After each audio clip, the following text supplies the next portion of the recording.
September 16th, 1992, 7 o'clock in the evening. London. Inside the Treasury building, a room full of exhausted men in suits stared at screens showing numbers that refused to cooperate. They'd been fighting all day, not with armies or weapons, but with billions of pounds and interest rate decisions that could cripple an economy. And they were losing. The pound sterling kept falling despite everything they'd thrown at it, despite the emergency meetings, despite burning through foreign currency reserves at a rate that would have been unthinkable just hours earlier. The Chancellor of the Exchequer, Norman Lamont, looked like a man who hadn't slept in days. The pressure had been building for weeks, and today it had finally exploded. He picked up the phone to inform the Prime Minister. The decision was made. After one of the most desperate financial battles any modern government had ever fought, Britain was walking away. They were surrendering. The promise they'd made to Europe was being abandoned.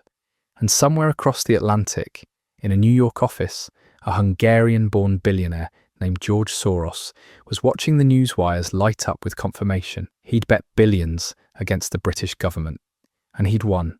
This is the story of Black Wednesday. The day Britain went to war with the market and discovered that markets don't negotiate, don't compromise, and don't care about national pride. To understand how Britain ended up in this nightmare, you have to go back 2 years, back to October 1990, when everything still seemed manageable. Britain joined something called the Exchange Rate Mechanism, the ERM. It wasn't presented as a gamble, it was presented as pragmatic policy, European unity, monetary stability. The mechanics seemed simple enough. Britain would lock the pound to the German Deutsche Mark at a rate of about 2.95 marks to the pound. The pound could fluctuate a bit, maybe 6% up or down, but if it started drifting too far, Britain would intervene. Politicians sold it as strength, as Britain taking its rightful place at the heart of Europe. But underneath the announcements and the handshakes, Britain had just made a promise it might not be able to keep. Because locking your currency to another country's isn't just a technical adjustment. When you peg to the Deutsche Mark, you're chaining your entire economy to Germany's. Every decision the German central bank makes, you have to mirror. If Germany raises interest rates to fight inflation, you raise rates too, even if your economy is collapsing. Britain chose the peg, and for a while it seemed manageable. But by 1992, the cracks were showing. Germany was dealing with reunification, pouring money into rebuilding the former communist East. The Bundesbank kept interest rates elevated to fight inflation pressures. It made sense for Germany. But it was strangling Britain. Because Britain in 1992 was drowning in recession. Unemployment was climbing. High streets were emptying. Factories were closing. What Britain desperately needed was lower interest rates, cheaper borrowing, a way to stimulate the economy. But lowering interest rates would make the pound less attractive. Investors would sell pounds and buy marks or dollars. The pound would weaken and fall below the ERM band. Britain had promised, publicly and repeatedly, that it would defend that band no matter what. So Britain was trapped, caught between economic necessity and political commitment. And that's when the predators started circling. Because in financial markets, trapped governments are opportunities. George Soros had built his reputation on spotting exactly this kind of weakness. He'd made fortunes betting against central banks before. He studied Britain's position through the summer of 1992, the recession deepening, the pound drifting lower, the Bank of England intervening more frequently. And he saw what was coming. The peg couldn't hold. So Soros started building a position. Billions. He borrowed pounds from banks and institutions, massive quantities of currency he didn't own. Just borrowed with a promise to return them later.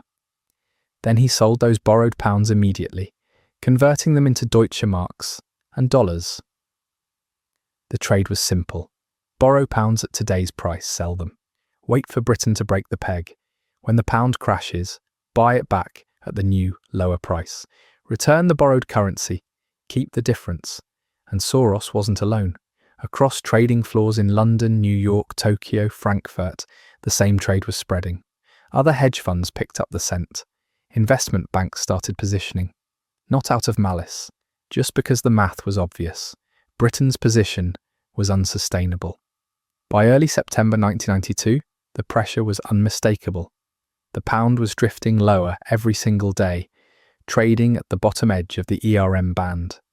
The Bank of England was intervening constantly, buying pounds, trying to absorb the selling pressure.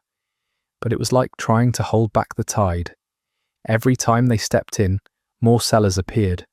And then came Wednesday, September 16th, 1992. It started before dawn. By the time London markets opened at 8:30 a.m, the pound was at the bottom of its ERM band and still falling. The Bank of England started buying immediately. Not millions, billions, throwing reserves at the market. But the selling didn't stop. Every hour brought more pressure, more pounds being dumped. By mid-morning, it was clear that reserve intervention alone wasn't working. The Treasury and the Bank of England were on constant phone calls, emergency meetings, and at 11 a.m. they made their first major move. Interest rates were raised from 10% to 12%, a full 2 percentage points in one announcement. It was a signal to the market, a message that said, stop. But the market didn't stop, because professional traders understood what that 12% rate really meant. It meant desperation. Mortgages in Britain were mostly variable rates. That 12% would hit homeowners immediately. Businesses would see their costs explode. And everyone knew Britain couldn't actually maintain 12% rates for more than a few days without triggering catastrophic damage. So instead of frightening the speculators away, the rate hike confirmed what they already believed. The peg was doomed. The selling accelerated, more billions of pounds hitting the market. More reserves being burned as the Bank of England kept buying. By early afternoon, the mood inside the Treasury had shifted from determined to desperate. They'd already spent billions. The pound was still falling. The 12% interest rate wasn't working, and then someone suggested the unthinkable. Raise rates again. At 2:00 p.m. the announcement came. Interest rates were going to 15%. 15%. A number so extreme, it barely seemed real. Mortgages jumping from maybe 10% to 15% in a single afternoon. Small businesses unable to service their debts. Investment freezing completely. It wasn't economic policy, it was economic warfare. Britain threatening to burn its own economy to the ground just to prove it could defend the pound. And the market knew it was theatre. Because Britain couldn't actually sustain 15% rates, the social and economic damage would be too severe. The 15% rate was a threat Britain couldn't carry out, so the traders kept selling. The pound kept falling despite the intervention, despite the rate hikes, despite everything. By mid-afternoon, Britain had burned through more than $3 billion in reserves, £3 billion trying to hold a currency level that the market had decided was wrong. Inside the Treasury, the conversations had changed. They were no longer strategizing about how to win. They were talking about exit strategies, about how to abandon the ERM without it looking like complete capitulation. Because everyone in that room knew it was over. The reserves were running low, the 15% rate couldn't be sustained. The market wasn't backing down. At 7 p.m, Norman Lamont stepped in front of the cameras. Britain was suspending its membership in the exchange rate mechanism. The pound would float freely. The commitment to defend the 2.95 rate was abandoned. The 15% interest rate announced just 5 hours earlier was cancelled immediately. It had never been real. The pound fell the moment the announcement hit, dropped like a stone. George Soros's quantum fund made over $1 billion in a single day. Other funds made hundreds of millions. Currency desks at major banks posted their best trading day in years. And all of it came from one source, the British government's failed attempt to defend an unsustainable promise. Over the following weeks, the pound would lose more than 15% of its value. A currency that had been artificially held high by government intervention finally found its natural level. The political fallout was immediate and brutal. Norman Lamont became the face of the disaster. The Conservative government's reputation for economic competence was shattered. Billions of pounds had been spent, billions lost. But here's where the story takes its strangest turn. While Black Wednesday was a political catastrophe, economically, it turned out to be a blessing in disguise. Freed from the ERM, Britain could finally set interest rates based on what the British economy actually needed. Rates came down, borrowing costs fell, businesses could invest again. The weaker pound made British exports cheaper on global markets. Manufacturing picked up, employment started recovering. Within 2 years, Britain's economy was growing faster than many of the European countries that had stayed in the ERM. The disaster had accidentally liberated Britain from a policy that was slowly strangling its economy. Black Wednesday became the defeat that looks like victory in hindsight, but that doesn't erase what happened, doesn't erase the billions lost, doesn't erase the credibility shattered.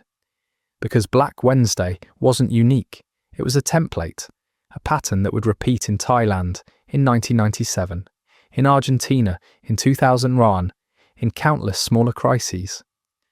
The same story playing out again and again. A government promises to hold a currency at a fixed level. Economic conditions make that promise unsustainable. Speculators notice and start shorting. The government intervenes, burns reserves, raises rates, makes speeches about resolve and commitment. And eventually, inevitably, the government breaks. The peg collapses. The speculators profit. September 16th, 1992. Black Wednesday. The day Britain spent billions defending a currency level and lost. The day George Soros became the man who broke the Bank of England. The day that proved when the market decides your promise is a lie. No amount of money, no interest rate, no intervention can save you, because credibility isn't something you declare. It's something you earn, and once it's gone, it can't be bought back. Not with billions, not with anything.